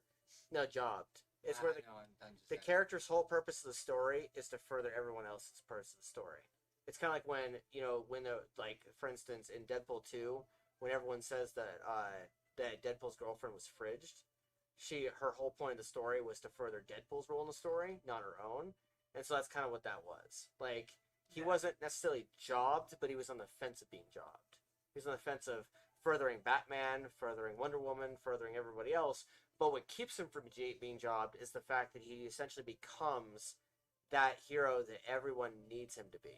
That purpose of Superman is to be better than what you are, more evolved, and more at peace with yourself. He comes back and the story evolves. Yes. And so if he didn't come back, and if he didn't, you know, become Superman, then Flash wouldn't, or Cyborg wouldn't be able to pull that Motherbox apart and, you know, and help save the world, essentially. And if he didn't come back, Wonder Woman and Aquaman would have gotten decimated by Steppenwolf. So it's like, in certain parts of the movie, they risk jobbing Superman without jobbing him. Yeah. And so, you're right on the fact that, you know, they underutilized the shit out of him. But at the same time, they still gave him things to do, and they still gave him that furthering arc aside from, let's just bring a zombie back from the dead. Cemetery. Yeah. I want to see him, like, I wanted to see him fight more. Those sequences were so cool. Yeah. They were so cool to see. And I was like, wait, that's all I get?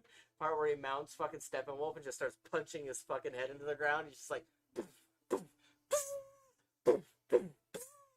Remember that part? No, yeah, dude. The slow-mo stuff, like, that was cool. The axe hitting him in the chest. Yeah, I'm not impressed. Yeah.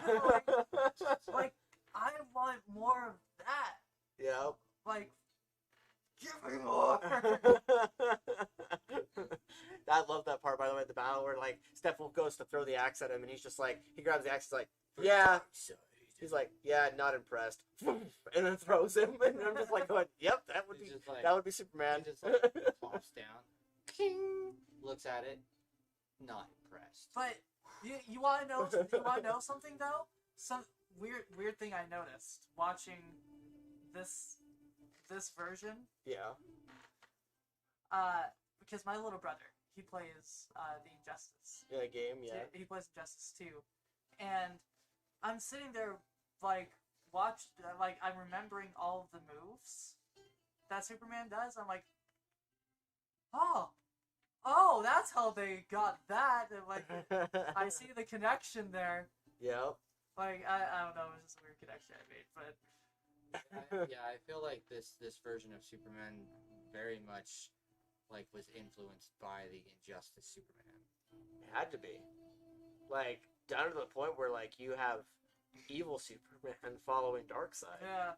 And, like, the visions that they're having in this movie, like, Darkseid, and to a point, Steppenwolf, were literally having Batman and other characters have nightmares of what was more Cyborg, having nightmares of what it would be like if they did do the Motherbox thing, which, by the way, that whole scene where they're bringing him back, and the Cyborg ship goes, no. Go? yeah, like, he tells him no not to do it, and, like, No.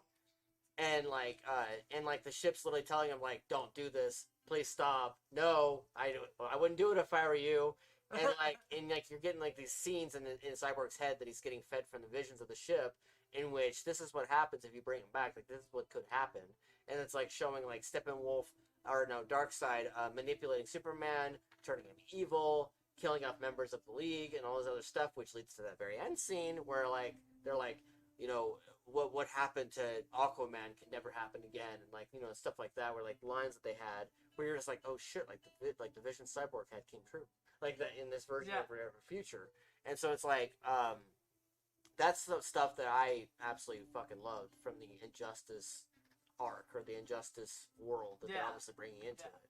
So, like, they obviously pulled from Justice a lot and was like, let's just take Nugget here, Nugget there, Nugget here, and, like, let's make a splash pad of comic book art. Like, that's one thing I have to talk about, is the fact that every single time that there's, like, a moment in the movie that is, like, big or bombastic or special effects heavy, like, Zach pulls the camera from being a face shot or a close-up body shot and zooms it out all the way to where, like, you could literally freeze frame it and use it as a desktop wallpaper. Yeah, no, you're absolutely right about that. It's like it's almost like he leaves a silhouette around a scenery. Yeah. Does that make sense? Yeah, he chews the fuck out of scenery as a cinematography. He uses a lot of silhouette shots, and that's, I think, what is very beautiful about this film, is that he made everything so artistic. And a lot of the slow-mo shots that he did, like, it added a lot of dynamic to the movie. Like, it added a lot of dramatic, like, intensity to the film. Yes. And with that being said, like, especially with all the flash shots, you know, like, the flash shots were beautifully done, especially when you know, had to pick a hot dog and put it in his pocket in order to feed the dogs later. Like, that whole scene was, like, beautiful, how and the score behind it was just, oof. Like, Hans Zimmer kicked ass. oh yeah. One thing I was wondering, it was, that girl he saved? Yeah, Iris. That's Iris. Is it Iris? That's Iris West. Okay. Because she's actually confirmed for the Flashpoint movie okay. as Iris. See, I was wondering about that. I was like, am I crazy? This is Iris, right? This has to be. Yeah, it's Iris. Okay. That's Iris. That I was watching and being like, that has to be Iris West, and then when they confirmed it in the story, like, it wasn't necessarily pointed out. I knew heavily, that even before I watched the movie. I knew that as soon as but I saw the first, like, clip of. He wouldn't that. stay for unless she was important. That's one thing about this Flash, is that he's not a superhero, he's more of a hero. Because a superhero would have made sure that the guy didn't crash his car. Superhero would have made sure that, you know, he didn't just save the one hot dog and then feed it to the dogs for his job interview. The superhero would have gone out of his way to make sure everything in the city did not get remotely harmed at all or do the best he could. Whereas this one's more like a hero, not a superhero. Yeah, that makes sense. Like, there's a lot of property damage that just happened in this one scene. He was the one who kind of caused some of it too. By going, bleep. Yeah, like he fucking shatters that window. That's where I went hashtag Deathoftennisshoes, by the way, is where Flash does this like half circle like weave with his feet, where like his shoes just boom Decimate. and like decimate and shit, and then presses this thing against the glass and it shatters. Now, are we gonna talk about the fact of how he runs? Like, he does this thing where he's like, He does like this moonwalk. like it's not even that, dude. It's like a moonwalk. It's almost like a ballerina run. Like, he like runs like this. And it's obvious that when he trips, you know, he can really wreck himself. Yeah. He trips like 6 times in this movie. He's very clumsy, that's for sure. Yeah, like, What what about Darkseid, by the way? What did you guys think about Darkseid? Since he's like the big, because we have Steppenwolf, which is obvious, you know, minor villain or whatever, or villain of the movie, but the true villain that they actually showed was Darkseid. I wanted more. Same. I feel like, again, I would have liked to see, you know, kind of like him at the end, where, you know, he was kind of talking to, Steppenwolf. well, he wasn't, well, he talked to Steppenwolf, not. It was more conversation between Steppenwolf and Deathstroke before he Yeah. turned the audience of Darkseid. Yeah, and I wish there was more of that going on. Yeah.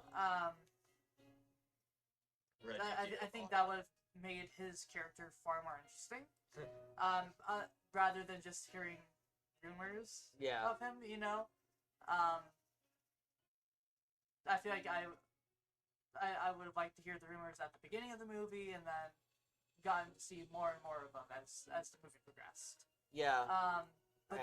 But I mean, that's really kind of my only gripe on it. Okay. Yeah, as far as Darkseid goes, do you have any thoughts before I go? I mean, I like how he betrayed him. Okay. Like, he was very, very much more godlike than Steppenwolf was. Yeah. Considering, you know, Steppenwolf was the big bad in the Justice League. And the fact, and let's just not talk about the fact that, you know, they only mentioned his name once in the film for Darkseid, and that was it. But I actually liked the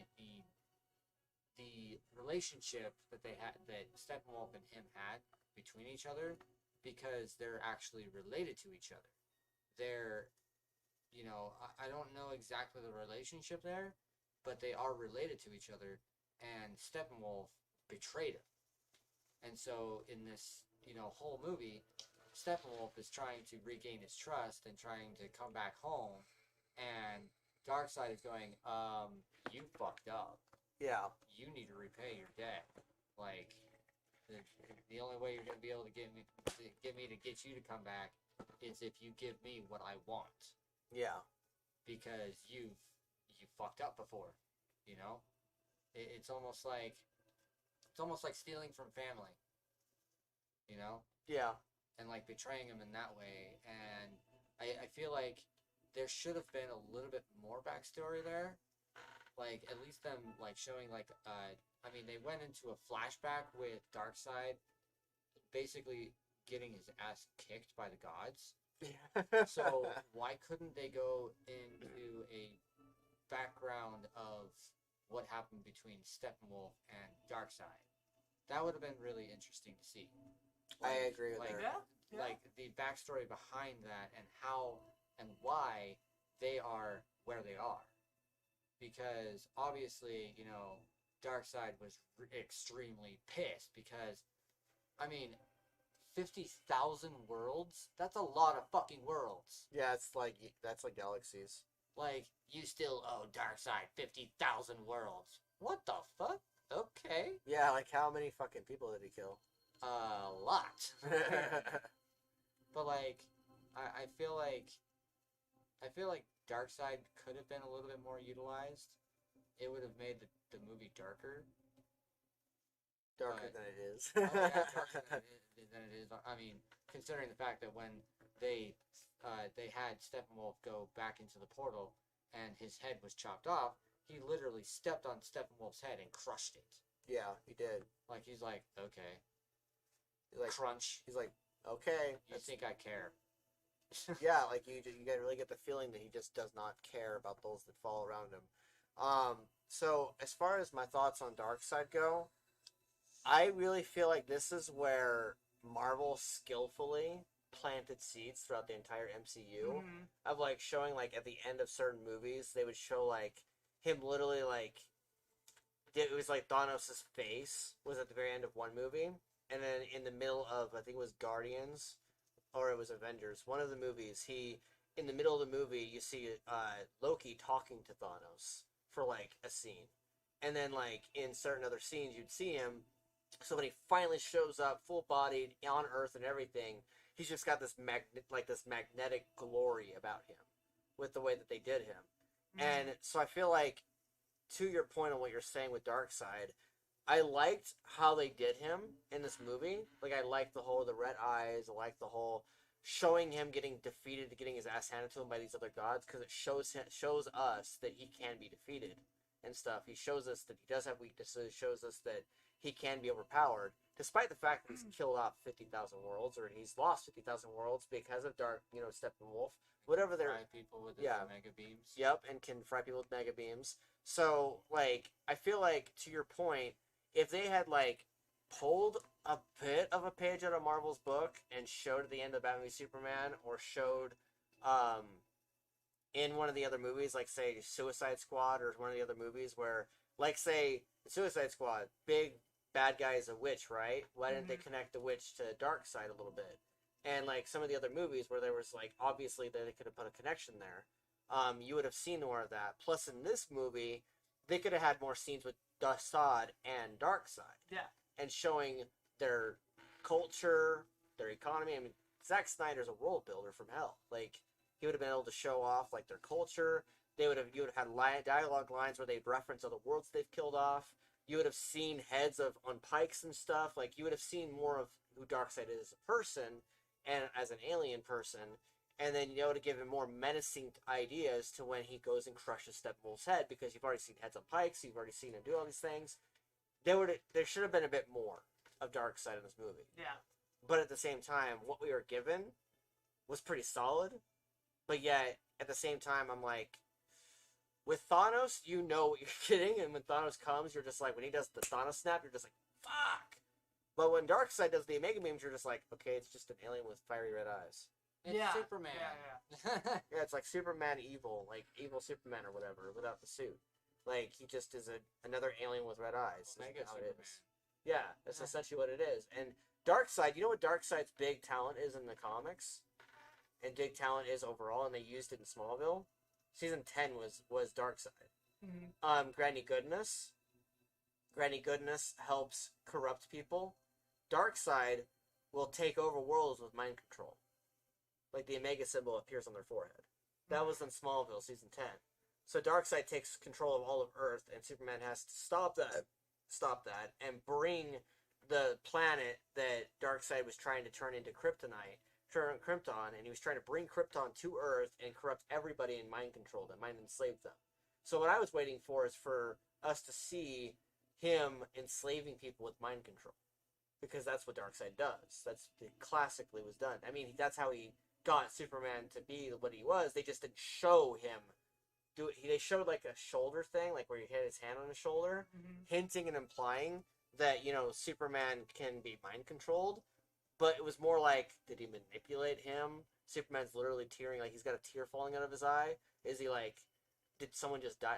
Is this where Lois died? Like, Yeah, at that point I feel like that's where like he was holding Lois's corpse, like Bert's corpse. Yeah, like there was like a little body there, and so it was like implied that it could have been Lois's body and shit like that, and he's like tearing up and shit. But like at that point I was just like, is this the part where he's taking control of Superman? Like, because you can kill off your one thing that you love in the entire world and turn into an angry god again and go evil, and then that's where you corrupt him. But I was waiting for him to like not have to do that. I was waiting for him to be like, bitch, I can take control of you at any second because I'm Darkseid, and like literally control half a population. Like that would have been a powerful scene. See, you know what I think would be, like, if I had it my way. Okay.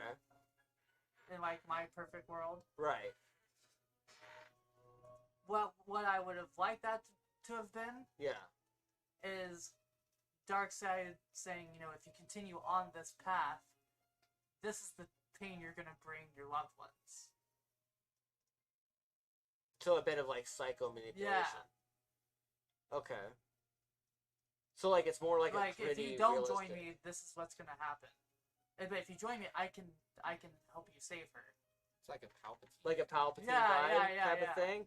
That would actually work in the Snyder verse. See, I just threw out like a poop thought of like psycho mind control. But like, honestly, I could see that being more of like the gritty, realistic, Darkseid. These powers, in which, from a Jedi. in which maybe even we have a scene where we get more Superman, where we have Darkseid telepathically communicating with Superman and telling him this is what'll happen if you don't follow me or don't do what you need to do. And this is why we need to control the mother boxes. It isn't your foolish rich friend Batman's ploy. He doesn't have the whole picture. Yeah. I am trying to fulfill the whole entire anti-life equation. If you don't do what I need to do, everyone you care about will die. And then he starts to show him Martha and Lois dying. Yeah. And then starts to show as every one of his heroes, like he fails saving each one of his hero friends. And like that's his way of trying to manipulate him into following him. That's what happens. Taking your idea and then shifting it a little bit to bring in the anti-life equation in the mother boxes. The funny thing is that that's actually what happens in the comics is Superman is initially surrounded by bones of the people he cares about. Yes, and that's what they could bring that into it too. Like I feel like, didn't they do that during Man of Steel though? No, not that I remember. No, they didn't do that on. They did that on Superman on Smallville. Oh yeah, they did. In Smallville, there's a fortune teller episode where he literally gets touched by this old lady at a old person's home, and she touches his arm like that, and then Clark is surrounded by grave sites. And she's like Martha Kent, Jonathan Kent, Lois, or Lana. Was that Granny Goodness? No, it wasn't Granny Goodness. Everyone thought she was. They were like, "That's got to be Granny Goodness," and then she died at the end. She died at the end of the episode, and it was like, "Okay, that's not Granny Goodness." But like, that's the thing is that was in there in Smallville, but Smallville's also a 10-season long story. Right. But like, I feel like you guys are all on point we're all on point on what we think about this Darkseid character and what they could really do, really to take a spin on that for a future story. Right. And absolutely. Honestly, I think if we were to HBO Max. Yeah, let's do that. Let's do that. If you're watching this, I know where you're gonna go. You guys should totally make a part 2 and part 3 of this. But I think they should. But please do it our way. Why don't you just hire us and we'll write it for you. We'll write it. We've got you. We've got you. We got your back. No, you don't even have to pay us. We'll just do it. Well, I mean, if you want to pay us, that's okay too. Yeah. It's optional. We'll give you a treatment. But yeah, no, like, honestly, okay, so since the fact that it's getting late and we're almost running on 2 hours, in my opinion, honestly, with everything that we've talked about, I feel like I still hold on to the rating that I previously gave it the first night that I watched it. You gave it a rating? Yeah, I kind of gave it a rating myself because everybody's like, oh, I would show up to work the next day and they're like, oh, so did you watch it? I'm like, yeah, I watched it, and what would you give it? Out of rating out of 10, and I'm like, probably an 8 out of 10.